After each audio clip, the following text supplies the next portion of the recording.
Silicon ಸಿಟಿಯ ಪ್ರವಾಸಿಗರ ನೆಚ್ಚಿನ ತಾಣ ಬನ್ನೇರುಘಟ್ಟ ಜೈವಿಕ ಉದ್ಯಾನವನಕ್ಕೆ ಹೊಸ ಅತಿಥಿಗಳ ಆಗಮನವಾಗಿದೆ.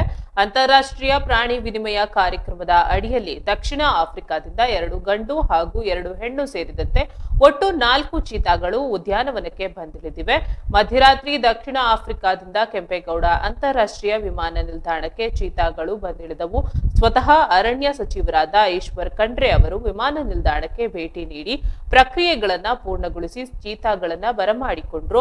ಇಂದು ಬೆಳಗ್ಗೆ ವಿಶೇಷ ವಾಹನಗಳ ಮೂಲಕ ಇವುಗಳನ್ನ ಬನ್ನೇರುಘಟ್ಟ ಉದ್ಯಾನವನಕ್ಕೆ ತಂದು ಸುರಕ್ಷಿತವಾಗಿ ಇರಿಸಲಾಗಿದೆ. ಹೊಸ ವಾತಾವರಣಕ್ಕೆ ಹೊಂದಿಕೊಳ್ಳುವ ದೃಷ್ಟಿಯಿಂದ ಈ 4 ಚೀತಾಗಳನ್ನ ಸದ್ಯ 30 ದಿನಗಳ ಕಾಲ ಕ್ವಾರಂಟೈನ್ ನಲ್ಲಿ ಇರಿಸಲಾಗಿದೆ. ಮೈಸೂರಿನಲ್ಲಿ ವಿಶೇಷ ತರಬೇತಿ ಪಡೆದ ಸಿಬ್ಬಂದಿಗಳು ಇವುಗಳ ಉಸ್ತುವಾರಿ ವಹಿಸಲಿದ್ದಾರೆ. ಆರಂಭದಲ್ಲಿ ಆಫ್ರಿಕಾದ ಆಹಾರ ಶೈಲಿಯನ್ನೇ ಮುಂದುವರಿಸಿ ನಂತರ ನಿಧಾನವಾಗಿ ಇಲ್ಲಿನ ವಾತಾವರಣಕ್ಕೆ ಹೊಂದಿಸುವ ಕೆಲಸ ನಡೆಯಲಿದೆ ಎಂದು ಉದ್ಯಾನವನದ ಅಧಿಕಾರಿಗಳು ತಿಳಿಸಿದ್ದಾರೆ.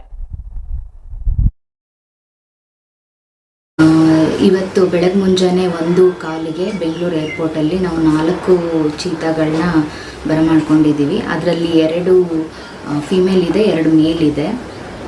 ಹಾಗೆ ಈ ಬರಮಾಡಿಕೊಳ್ಳೋ ಪ್ರೋಸೆಸ್ಗೆ ಸನ್ಮಾನ್ಯ ಶ್ರೀ ಈಶ್ವರ್ ಖಂಡ್ರೆ ಸರ್ ಅವರು ನಮ್ಮ ಜೊತೆಗಿದ್ದರು.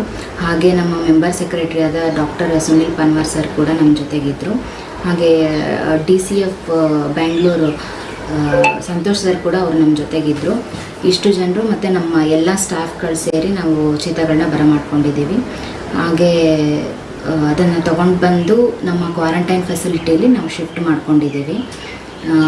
ಈ 30 ಡೇಸ್ ಮಟ್ಟಿಗೆ ಅದು ಕ್ವಾರಂಟೈನಲ್ಲಿರುತ್ತೆ.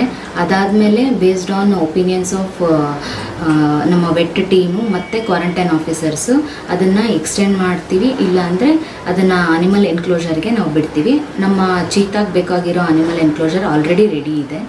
ಸೊ ಜನರು ಇನ್ನೂ ಒಂದು ಸ್ವಲ್ಪ ದಿನದಲ್ಲಿ ಚೀತಾನ ನೋಡ್ಬೋದು.